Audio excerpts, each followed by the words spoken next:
Certain elements are a little bit more complex than others, and we might consider them compound elements. These would include things like curtain walls, which contain several nested components, or objects like roofs and floor slabs, which are sketch-based objects that describe more complex shapes. In both cases, you're going to want to consider them a little differently when it comes to phasing, particularly when you want to demolish just a portion of the object. So I'm in a file here called phasing compound, and if I wanted to demolish this entire curtain wall, no problem. I could just simply select the curtain wall, go over here to the phasing properties, and demolish it. The trouble is, you may recall that the parent object, in this case the parent curtain wall, determines the phase parameters of all of the nested subcomponents. So if I was only interested in demolishing a portion of this curtain wall, like say these two bays over here, then that's not going to work. What I'm going to need to do instead is go through a slightly more complex process to chop out just this portion of the curtain wall that I'm interested in. So I'm going to zoom in slightly here. So the first thing I want to do is move my mouse over here to this mullion and tab in to the grid line. And I'm going to use the add and remove segments here to remove this segment right there.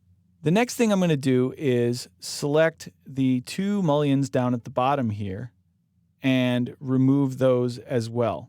Now, in some cases, they may be pinned like so, so you would just unpin them if that's the case, but in this case, it looks like they are not pinned. If you're having any trouble selecting them, you can use the tab key. And that leaves me with one big panel. Now, the next thing I'm going to do is use my tab key to select the panel itself, and over here on the Properties palette, I'm going to change that to an empty system panel. And what that does is it basically makes a void where those two bays used to be. For the existing construction now, I need to create a little mini curtain wall that fills in that location. So I'm going to find that a little easier to do in the floor plan. So I'll go back to my first floor plan here, and I will create a wall that's using the storefront curtain wall, and I'll draw it right there. Now it's telling me the highlighted walls overlap, and we're going to remedy that right now. I'm going to select this curtain wall here and go back to the 3D. It was 3D phase 1, and you could see the reason it was giving me the warning is because it's way tall. So I'm just going to drop that down so that it's only the height of one bay. Now, in addition to that, I've got a double mullion here, so you might want to clean up a little bit. I'll just tab in to that mullion, unpin it, and remove it. Tab into this mullion, unpin it, and remove it.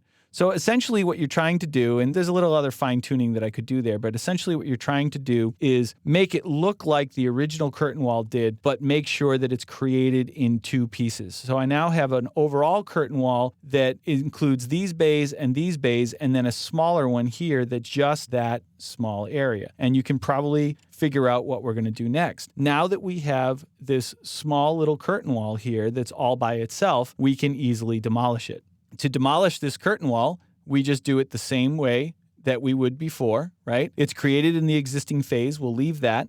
And maybe we're going to demolish that in new phase 1. And you can see now that it dashes in. So now in new phase 1 or in new phase 2, we come in and we draw a new curtain wall that maybe looks more like this one that has another door there. So perhaps they wanted to demolish these two window bays and replace them with another door. And so when you're all done drawing your new curtain wall, it might look something like this. So perhaps the client asked for a second door there in place of those two window panels.